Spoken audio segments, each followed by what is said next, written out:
downtown. Bang! Bang! Oh, what a shot from Curry! With 0.6 of a second remaining. The brilliant shooting of Stephen Curry continues. Back to Green, into the hands of Spurwell. Fast break down to Weber. He turns. Look up behind the back. And the step and the foul. What a play by Weber. I've never seen a shooting display like this. Never. 37 and a quarter.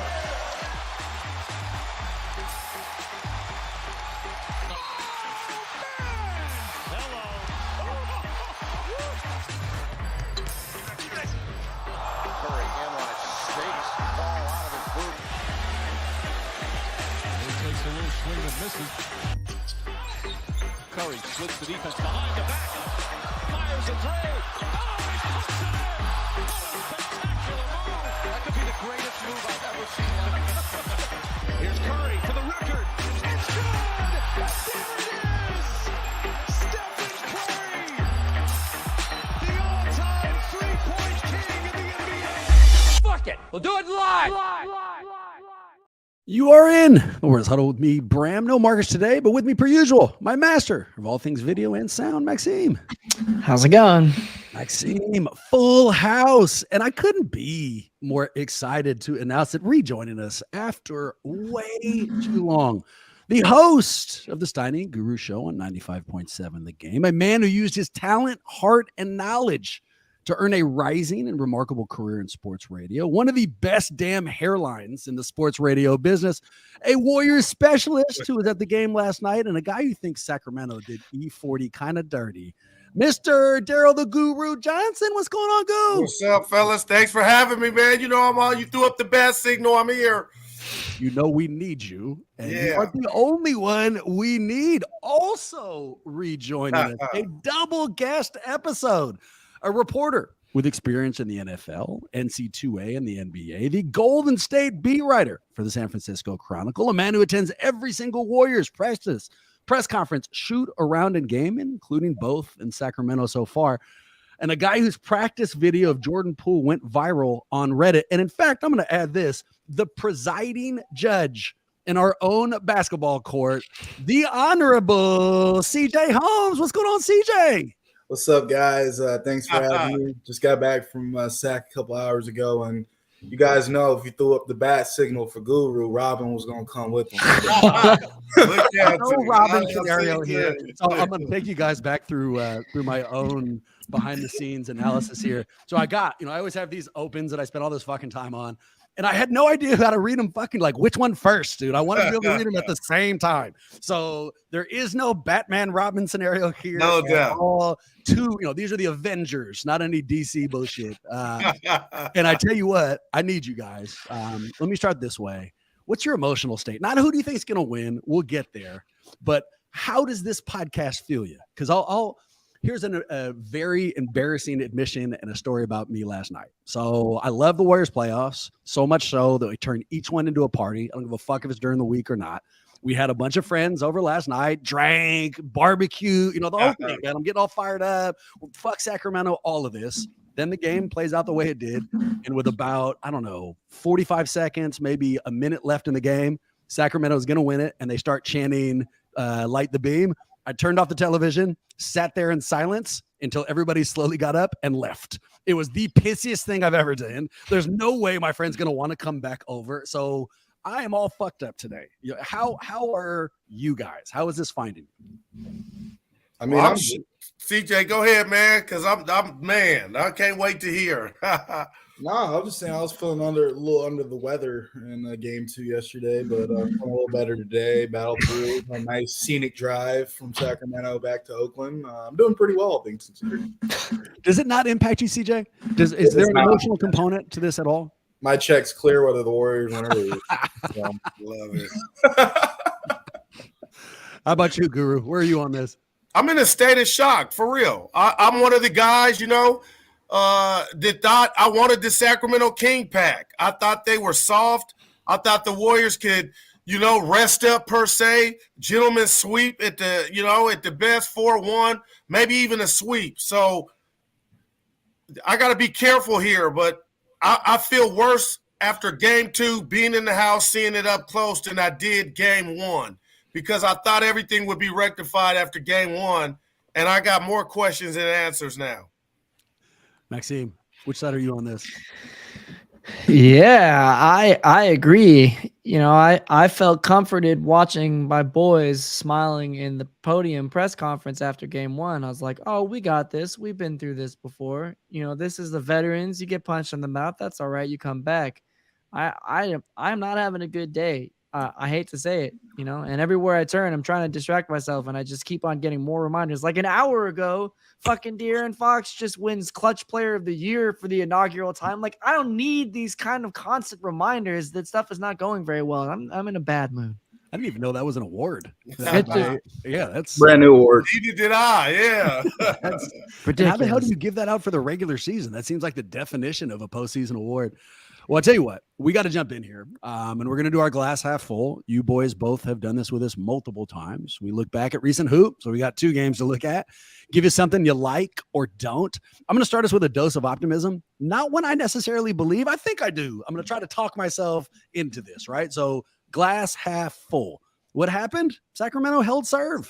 You know, we all had our vision that, you know, the Warriors would come in and blow them out, and the lack of travel and this perfect opponent and all of that. But, you know, that didn't come out the way we wanted to. But instead of panicking, we can remember Sacramento was supposed to win those 2 games. Those were 2 fucking home games. There's a saying, I think Curry touched on it from the podium last night. A series does not begin until the road team gets a win.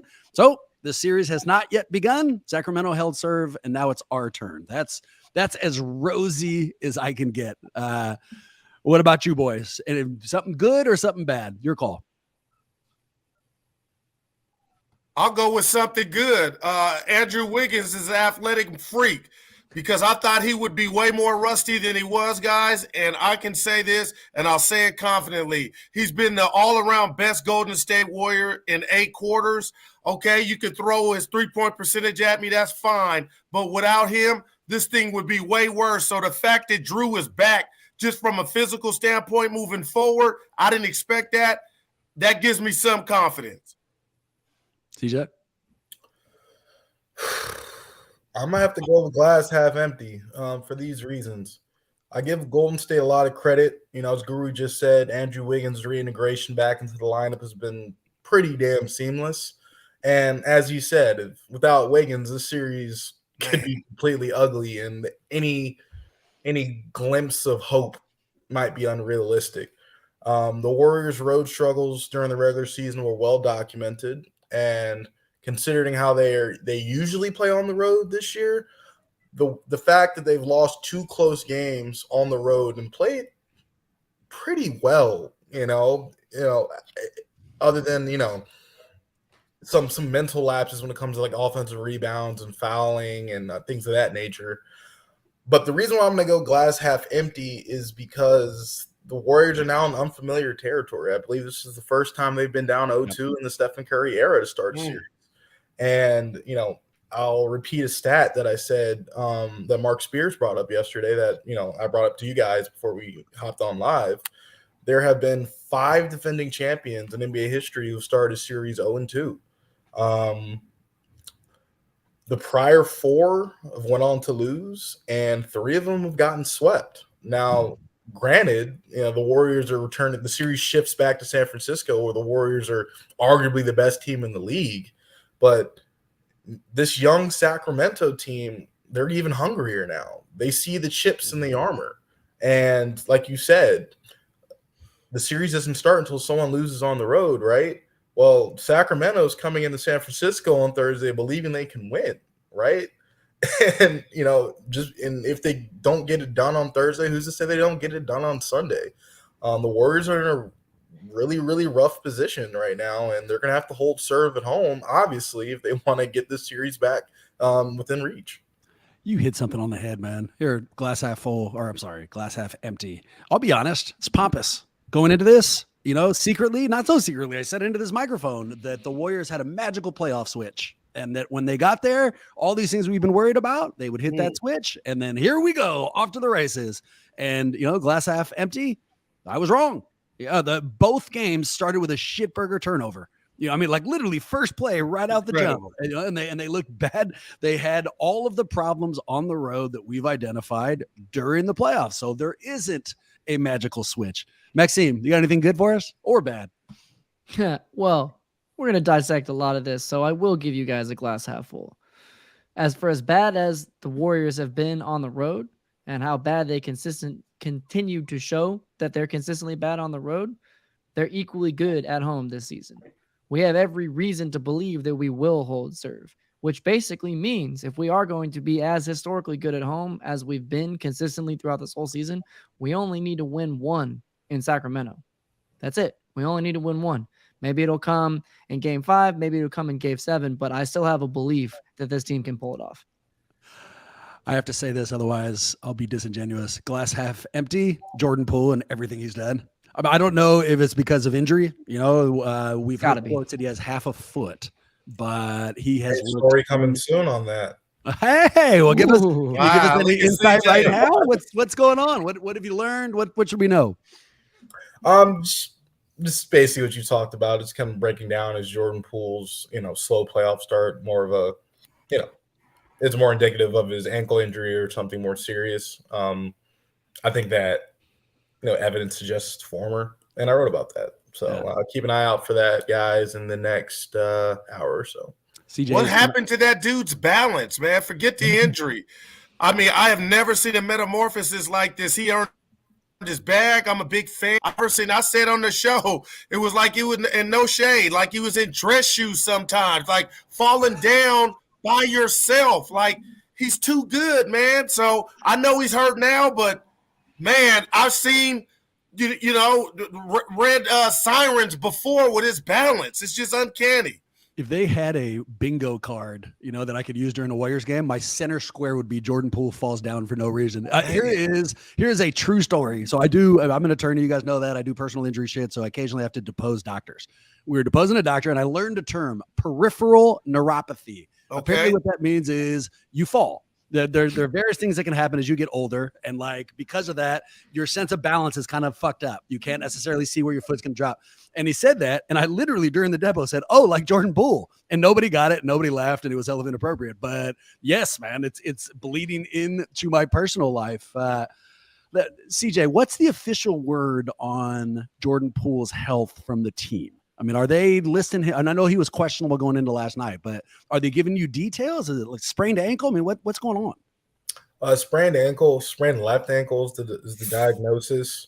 And really the only thing any one team affiliate said about it was Klay Thompson. Klay Thompson last night credited him for continuing to play with that. He said he's basically playing on one foot. And if that's the case, I mean, that would explain a lot of what's going on with him right now. I mean, the guy had 13 points in the first half of game 1. Yeah.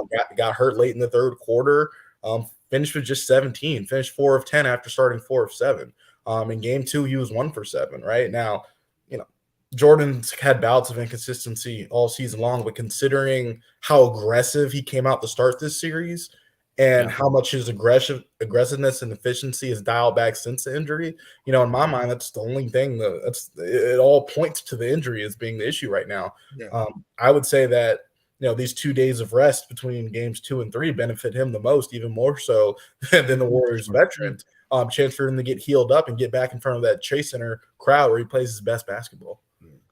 What was the environment like, boys? So I was going to make this a whole off the court report, but I'm just going to ask you. So I didn't go, and I'd like to hear that it wasn't that lit, but it looked pretty fucking wild from a TV perspective. You guys were there. How would you describe Golden One? Deafening. Absolutely deafening. That's to be expected from a team that hasn't been to the playoffs in 17 years.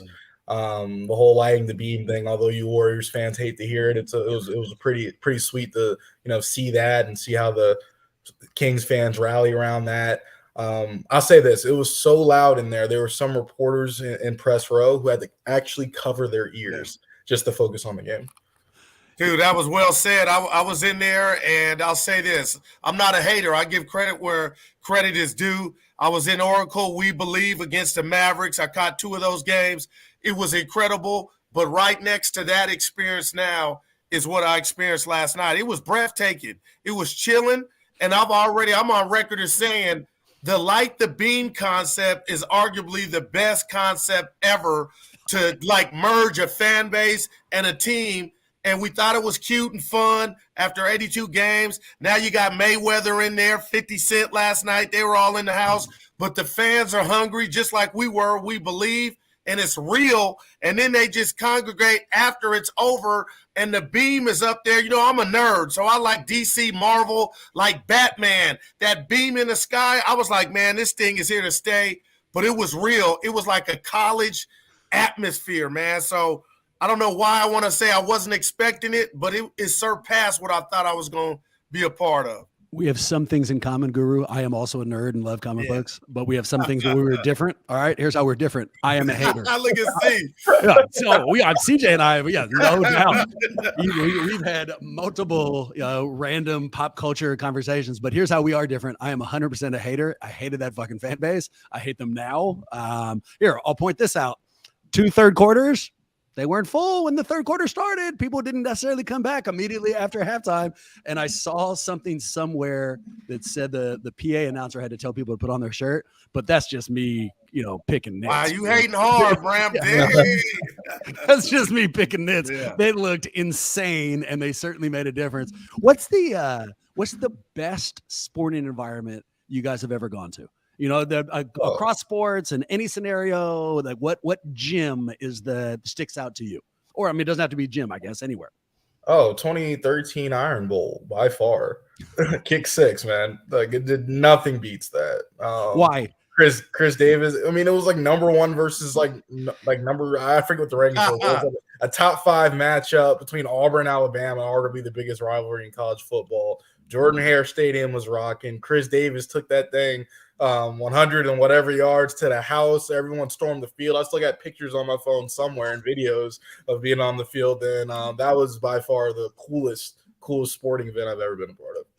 Yeah, for me, it's I'm a diehard Cowboy fan. It was the 91 NFC Championship game in Candlestick in the rain.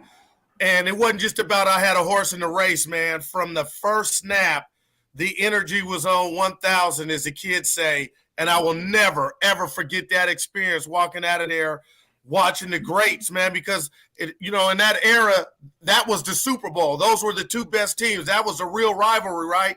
And to watch that, everybody be invested and the players put on a show and it come to the end the way it did, that's a far number 1 for me. I got 2, and one I think might not be the cleanest memory. So the one for sure, I went to a bunch of games in the run up to the initial championship in 2015, and that environment was unbelievable. I wish I could tell you I went to We Believe. I almost lied to you guys and said I was there, but I thought I may have said something at some other point, so I didn't want to put that out there. So I'll put that as number 1. Number 2, I went to Spain years and years and years ago, and we went to a soccer match there. It was a 0-0 tie, and I've never seen passion like that at any point. The songs, the whole shit. But the reason I can't say for sure that makes my top 3 is that we were doing mushrooms. And so who fucking maybe my perception was all fucked up and there's only 3 people there. I don't know. But I remember having the time of my life. Maxime, how do you answer that? That's such a good reminder. You reminded me of my family's from the south of France. So I've been to a few Marseille games. I went to as a 10-year-old on shrooms. It's what you do in France, right? They give you the wine at age 2 and they give you the shrooms at age 10. It's very common. Marseille PSG was just some insane shit, especially because at certain points wearing a Marseille jersey, I kind of felt like my life was in danger just being around. It's like I'm at home. This is crazy. So it's a whole nother thing. But I was also fortunate enough to be around for the Game 7 Rockets implosion where they missed 27 straight, and that environment, just being behind the hoop with all the slam sticks and just that insane noise and overwhelm was a pretty incredible event. I've spent the last, 2 minutes trying to come up with some legitimate shit I can give to the light the beam thing. Why it's not a cool concept or isn't working. I've come up with nothing. It's what a great idea. And I have no legitimate shit to give it, unfortunately enough. No doubt. You can't, man. I'm just, I give props for that. I pride myself on giving love where it's due, man. And they did that. Yeah, I mean, I am known by some of my friends as the hater. That's not a joke. That's real deal. And even though that's my superpower, I can't give you something I hate about Light the Beam outside of that it annoys the hell out of me. Let's go to the golden questions. So this is our mailbag. Always deals with the Warriors, occasionally gets personal. And here's our first quote. Huddle boys, I'm losing my ish a little and need some of your optimism. How can Golden State even the series? CJ, why don't you take this one first, man? What needs to happen for the Warriors to be able to even this series over the next 2 games? I mean, I guess that's the thing. Like, if you look at games 1, games 2, the Warriors played good enough to win in both games. They're not far off, right? They're not far off. However, I'll kind of quote what Steph said, not verbatim, but, they know they have it. They know what to do, but can they execute, right? It comes down to cutting out the stupid shit. Stop turning the ball over needlessly. Stop, fouling guys, putting them on the free throw line, giving them easy points, right? Stop giving up offensive rebounds to Sabonis and Harrison Barnes. Very little things. I mean, we're in the postseason now, and we're still talking about fundamentals when it comes to the Warriors team. That's crazy to me, right? All that playoff pedigree, and they're playing in a way that you would expect the Kings to play in their postseason appearance in 17 years, you know? So it's real simple. Hold serve at home, take care of your home court, and cut the stupid shit. They do that, it'll be 2-2, and we'll be heading back to Sacramento the next week. As simple as that. Guru, you talking into it? What do you think? Is it possible? Yeah, I'm with you, man. I was in denial. I thought they had a switch. They led the league in fouls. Guess what? Game 1, you fouled at the end. Steph Curry, you need to be the best player on the court. And I'm not just singling him out. I never once thought that could be De'Aaron Fox. And 2, what CJ just said, they also led the league in turnovers. 20 turnovers, and your Curry started the game twice with the CYO across the court. And the chef, I love the chef, but that sets the tone. And he scored 1 bucket last night. That's closing time. That's when, your best player is supposed to step up. And De'Aaron Fox, he didn't have the greatest scoring game like game 1, but he closed it. Nobody can stay in front of Malik Monk. And I'm getting worried, man, because I'm a 50-year-old that still plays hoops. When you see something faster and quicker. And what's bothering my person, man, my being, is Sac looks younger and quicker. But guess what? They are. But to CJ's point, they got to cut that stuff out because they could have won both games. But if they don't, this is going to shock the world, man. Yeah. And that read of they look younger and more athletic and a little bit faster is going to make it way harder to swallow if that's what ultimately goes down. And if I can add something real quick, the Kings also look more hungrier, right?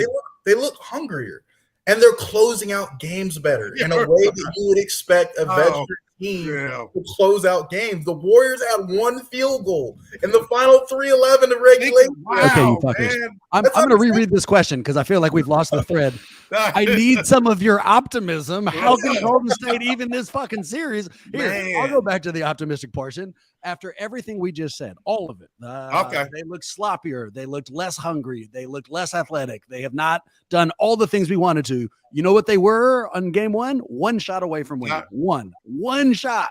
And in fact, 2 shots. If Clay had just taken the fucking layup as opposed to kicking it back out to Wiggins for a 3, I think we could have won. I keep saying that, but I keep getting bashed. No, that's not his game. He was right there, man. It's a game of rhythm. Take the shot, and you're down 1. Okay, so there you go. They had a shot to win, to steal 1. And if they had, this entire conversation would be totally different. And as bad as they've been on the road during the regular season, if what we learned is that they're still the regular season team, they were as good at home, and they're coming back home. Why can they even it? Because the next 2 games are a chase. And, we can make this a 3-game series. Maxime, take this next question. Quote, I need your takes on the first 2 games, but don't want to sit through long descriptions of contests I hated. I like this guy, and I like his question. Please give me your quick takes on these. So I'm going to give us the thing they're asking for. All of us give the real fast take. Maxime, you take it first. Best player in the series so far. De'Aaron Fox. And I'll tell you why. As much as I hate to say it, the thing that scares me the most is in game 1, Steph hits an absolutely clutch 3. right, to give us a lead. And then what happens? De'Aaron Fox turns around and hits the same shot. And it's exactly what Guru was saying. It's like, oh shit, they're doing our playbook and they might be doing it better than us, doing it faster than us.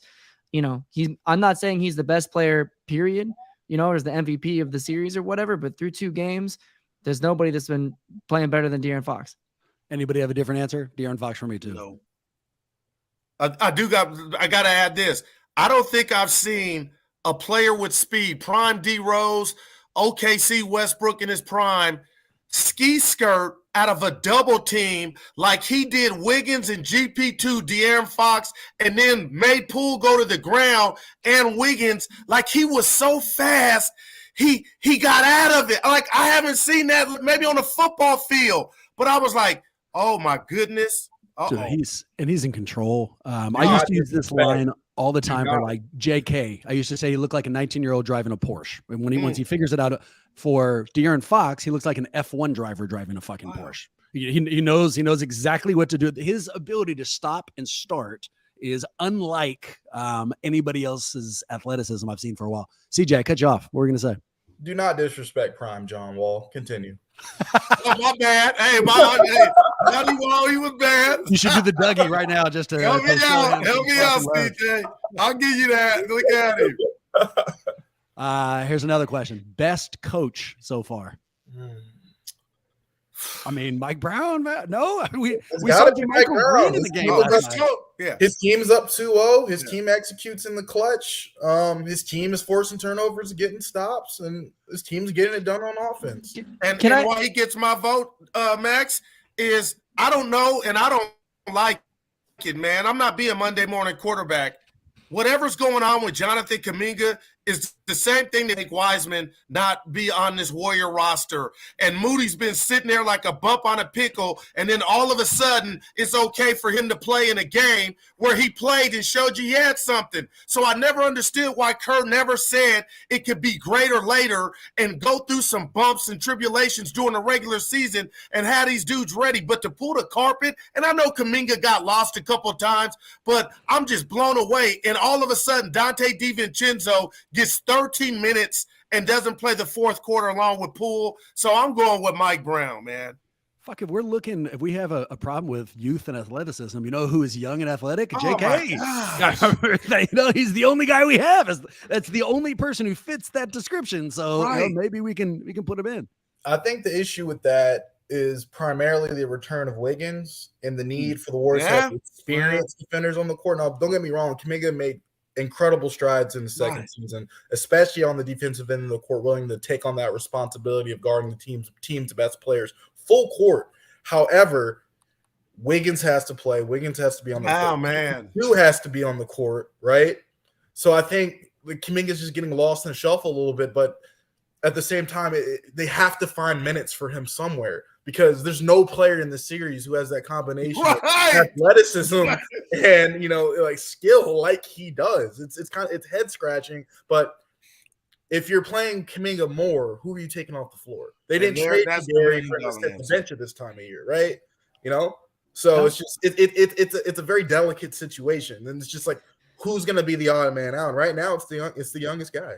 That makes here's a criticism, and this helps me deserve the title, the hater, that I've now referenced multiple times. You know what I'd like to see? So I haven't been following Sacramento. I don't know a lot about Domantas's thumb injury. I know that we see the rap. I know they've talked about it a little while. What I'd like to see is some shit out of the late 80s. I want to see the Warriors. I want JaMychal Green's job to have 6 hard fouls on his fucking hand. I want, you know, if Kuminga's not playing, I'd like him to add another 6 fouls on Domantas' hand. You know, I mean, like, just if this is the game, this is how we can play it, and we're getting destroyed, then we got to start using whatever tactics are at our disposal. Maxime, it seemed like you were going to try to support Kerr. You got a pro Kerr take? No, I was not trying to support Kerr. Here's the thing: is I saw an article today that made me re-examine. I wish I had 2020 hindsight that, actually this series might have been a little bit tougher than I was expecting. Because of course, Mike Brown knows Steve Kerr's whole playbook. And I think it's not fair to say exactly that Steve Kerr also knows Mike Brown's whole playbook. Like, come on, Mike Brown was sitting on your bench. You know how this guy thinks. I think that goes both ways. And to, you know, the way that Mike Brown is scheming against all of the things, putting us in positions to make our team uncomfortable. It's like, it's clear that he knows exactly what we're going to do and is one step ahead of us. And it's just a little bit disappointing that we didn't have that same level of chess mastery that I'm seeing coming from Kerr. I don't know. Maybe he's as gassed as the rest of the squad. Dude, I've seen this shit. I saw it in We Believe the other direction. Don Nelson came from the Mavericks. No, and he helped build that entire team. He knew them inside and out. And then when we played them, he knew exactly where their weaknesses were. He knew exactly how to put Dirk in a situation where he couldn't succeed. We all saw exactly how that ended. So hopefully this will flip, you know. The last quick hitter. What player have you learned to sports hate already? I'll take this one first. Congrats to Marcus, because he called this Malik Monk. Oh my God. The only thing that frustrates me more than Malik Monk's success up until now is his unbelievable amount of confidence. If I have to look at that fucking snarl one more time, you're Malik Monk. You've done nothing. I'll leave it there. Malik Monk is my guy. I have learned to sports hate him almost immediately. Just immediately. Mine is CP3, man. Yeah. And I call him CP me. I know he's a point guard or whatnot, but I see him really have some, as I deem it, lemon booty moments to where you don't come up clutch. I'm not going to blame Game 7 on you last year against Dallas at home. Nobody still knows what went down. But I feel like Houston, you couldn't stay healthy when you had a Kevin Durant Warrior-led team down 3-2. And he gets his flowers. But I look at his body, and I ain't no position to body shame, but I don't feel like he's in the lab. I feel like he's living off a rep for a long time, man. So I'm looking at him now, and I said, you know what, Saturday, let me see. And then Sunday, and they lost to Game 1 at home. It's not over, but I'm like, CP3, if you're that dude and you got that intellect, let's see it. And CJ, right now, they're down 0-1. Don't lose tonight. This episode will officially now be called Body Shaming CP Me, and I think it's going to be the best title we've ever had. I'm going to ask CJ, does he have a player that he hates, sports hates? What's your guess? My guess is he does not. He's going to tell you. I think he does. No, I think he got some. He has one, but I think he's going to tell us he doesn't. Al Horford. Oh, wow. I can't wait to hear this. I can't stand Al Horford. As you guys know, I'm from DC, grew up a Wizards fan, and every time the Warriors and Hawks, when he was on the Hawks, every time the Warriors and Hawks linked up, he always burned us. I remember there was one playoff series back in the day where we could have, I don't remember what the series was, but it was a critical game and it was an overtime. And I think it was like Jeff Teague or someone raced down the court, missed a layup. Al Horford tipped it in at the buzzer, and I've hated him ever since. So, that's what he does. Sports hate. I don't hate him. No doubt. He's like a great guy. Reveal. Fuck yes, that was the year. It's just like his buckets hurt. You know, like certain buckets just hurt. Like for example, like Nick Batum buckets. They hurt. They just hurt a little more because they're so ugly. Like describe it. Hurt more. Yo, I hate Al Horford from Game 1. You know what I'm saying, Joe? Like it just hurts. It's like why? Memories. I got you. I mean, that's peak content right there. Maxine, is there any way that you can match fucking CJ's hate for Horford? No, but I feel like I have an equivalent level of hate. I just can't. I don't write for a living, so my goodness, that was perfectly said. But I have seen the replay of the incident with Sabonis too many times, and I've seen too many instances of other plays around that. Look, I predicted at the beginning of this series that we're going to end up seeing some stuff happen between Draymond and Sabonis. And my reasoning was that I was expecting, with Draymond being a little bit older, being a little bit smaller, he's going to have to maybe play a little bit dirty to just knock Sabonis off his game. I didn't expect that Sabonis was going to be doing that. I mean, Sabonis is here rocking fools around. It's not just on this play. There are many instances where he's raking fools, shoving people out of the lane. It's making me really frustrated. It's not the type of ball I would want to see from that team. Perfect transition. Our next question, quote, can anyone explain what Draymond and DeMontis were doing? And do you think either will face a suspension? So I love that they're including, will Sabonis be suspended? We now know, or at least there's suggestion that no suspensions are coming, that Draymond's only going to be facing a fine. I'm going to break this up, all right? Because obviously we all watch this, and this is kind of a big moment from Game 2. And here's the first question. What the fuck was DeMontis doing? Why, when he locks up his leg, why was he doing that? And if we've got a clip of that, Maxime, let's run it before we give our guesses. Boom. Let's take an alternate angle here. Oh, let's go. Little slow-mo. Okay. Wow. All right, run that one more time. So it's not the angle that we've seen a million times. It's taken from the left-hand side, and what it is showing, I think, is Sabonis pulling fucking Clay to the ground and then locking up Draymond. All right. Man. So, boys, you watch this. What was he trying to do, and was DeMontis dirty? Well, obviously, Sabonis was just trying to make sure that the Warriors didn't have numbers going back on offense. So, when you're going to the ground, in his mind's like, take out as many people as possible, right? So you give his team time to get back on defense. But are you being serious, sir? Is that a thing that, like, do you when you were playing at Auburn? Is that is that one of the things the coaches will teach you, or one of the things you pick up? It's something that no coach will ever teach you, but you pick up a little game within the game within the game kind of thing that Draymond, to be honest, is very good at. Yep. But it's all about the little things that you don't get caught doing. Like, if we seriously go back and watch every play in this series, there's probably so many things that referees missed or didn't blow up on social media because no one thought twice of it. But things like this happen all the time. But I did not see, upon watching this replay, I didn't see Clay pulling the jersey. I mean, I didn't see Sabonis pulling Clay.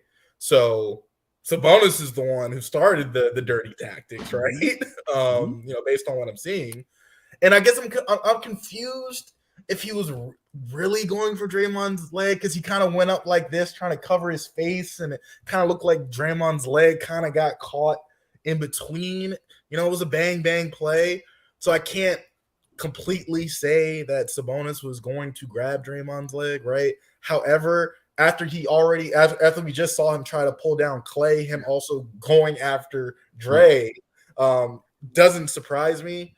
With that being said, Draymond said after game yesterday that, hey, my foot had to go somewhere.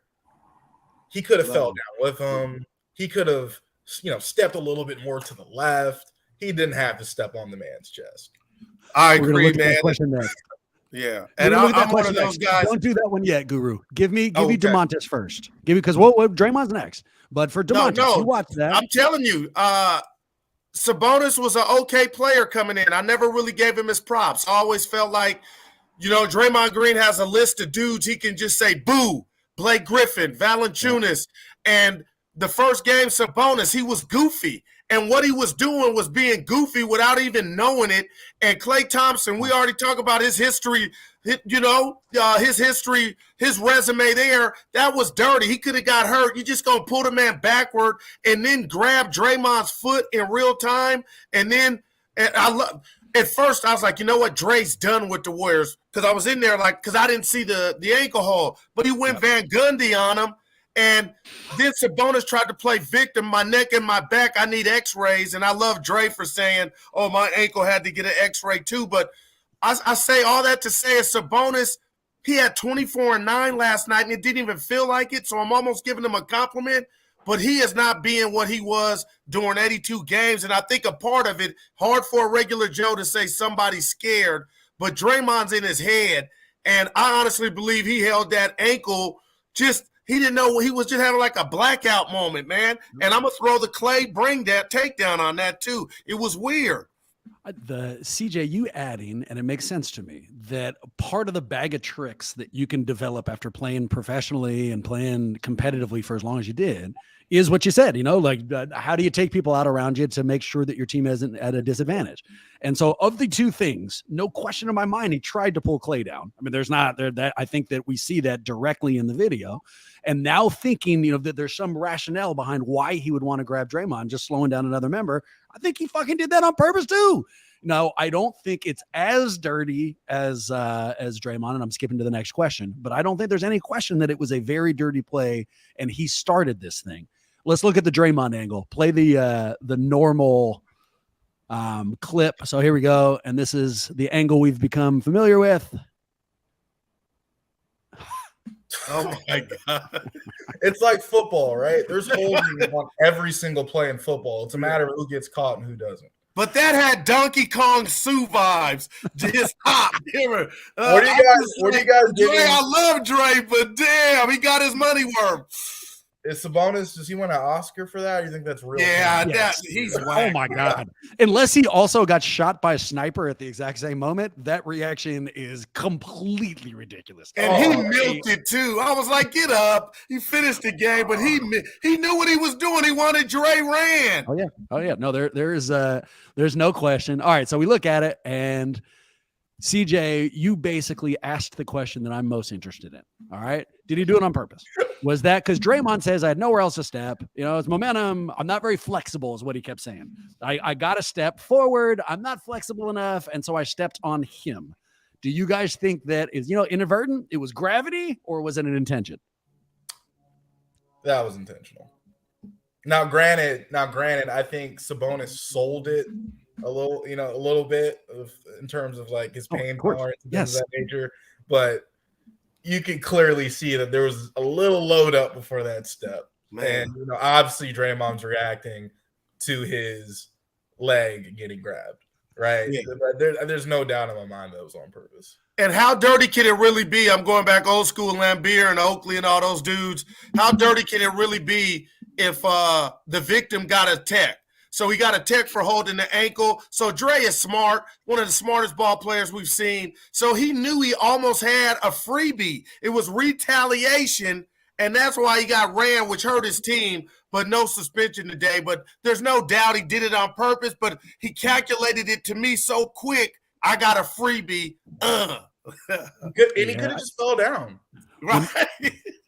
He could have simply just fell down. Yeah, he could have did too. Then Sabonis is getting attacked and Draymond stays in the game. Yeah. Draymond's in the game. Maybe they don't have one field goal over the final 3 left. Wow, man.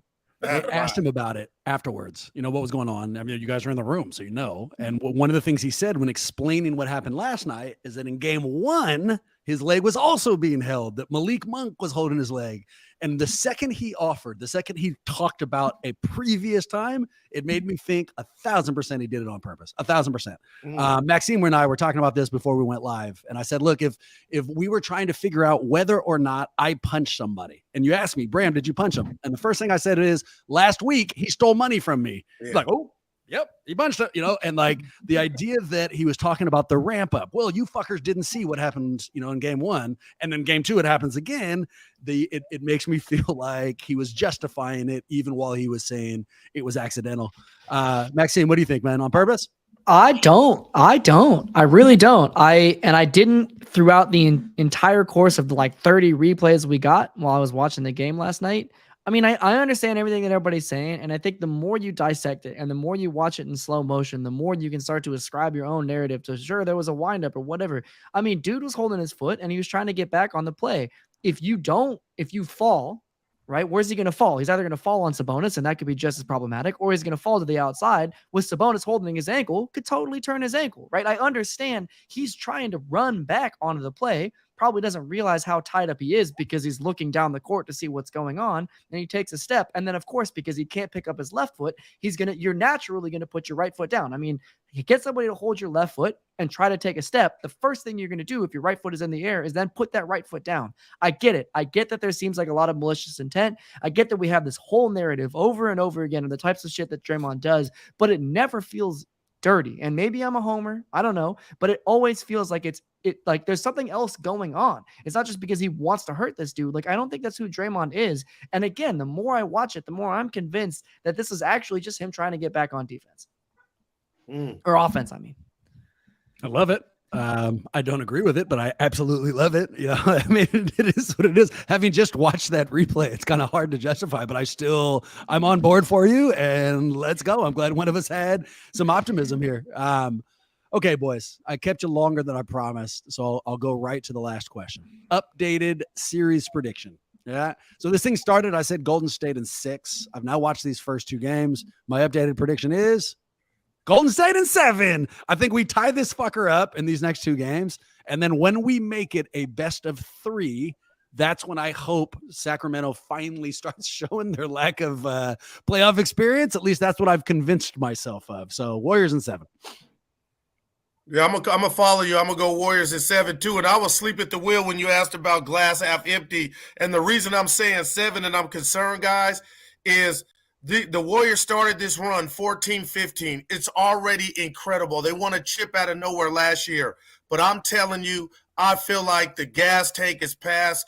It's on E in regard to starting 2 starters are bigs who cannot score or don't look to score. I feel like that has ran its course. And now in football, when you got a faster team on offense, and what are you trying? You can go to a nickel. You can go to a dime to try to keep up. And what Mike Brown has the Kings doing is, Dre, we ain't blitzing you, dog. You ain't going to shoot it, but we're back, and there's nowhere to pass the ball, and everything is just hard. Even Davion Mitchell, I thought he was unplayable, but he's bugging Curry, and just the average pass is hard. So I say that to say is it's going to be Warriors at 7. Somehow they overcome it because Sac may not know how to close, but that part of this run is bothering me. Have they got this far where, you know what, now because somebody was like, oh, they can't win it without Draymond. I love Dre much as the next person, but that would be the next evolution of if you replace Dre